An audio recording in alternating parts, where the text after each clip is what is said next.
hope the white-hot playoffs stay alive tonight in Philadelphia. But they only need a win they do need a win on the road to make it happen. Not only. They need a big one. They need a big one because a loss means the season is over. Kaput, CBS 4 sports anchor Jim Berry joining us now.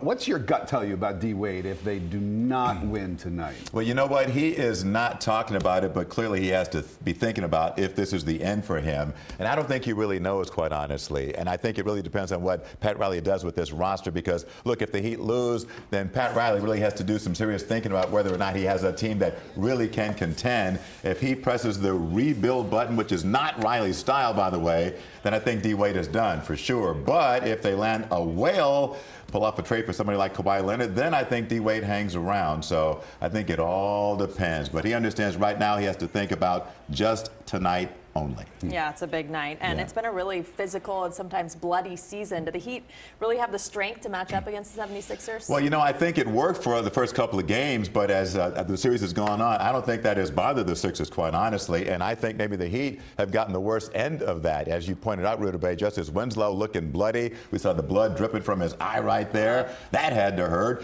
Josh Richardson goes down with an ailing shoulder. And so that was just a love tap, guys. Come on. Let's just play off basketball. And so I don't think it's really bothered Philly, quite honestly. And I think instead of fighting, I think the Heat need to focus on rebounding because they've been getting killed on the boards. Pat Riley has always famously said, no rebounds, no rings. If they don't rebound, they got no shot tonight. So I read a stat. In the last 10 elimination games in the playoffs for the Heat, they're 8-2. Yeah. So they have a pretty good record when it comes to a must-win game. Yeah, they know how to play loose, and I think they have to try to turn the tables on the Sixers up there. Really, all the pressure is on Philly. They're supposed to win at home, close it out, and move on. So if the Heat can stay close and make the Sixers think about it a little bit, then, you know, maybe. They did win game 2, but of course the caveat was Joel Embiid did not play in that game. Right. He is playing tonight, and the Sixers look like they're very hungry, and I think they are getting this sense that we are just flat out better than the Heat. The Heat is going to have to make them think about that again tonight. I think Wayne Ellington's going to be a real key tonight. He is the three-point sharpshooter. They have to get untracked, and as I said before, rebound, rebound, rebound some more. All right, we'll be watching later tonight. We shall. A lot of pressure. Come on, guys, on Broad Street. You can make it happen.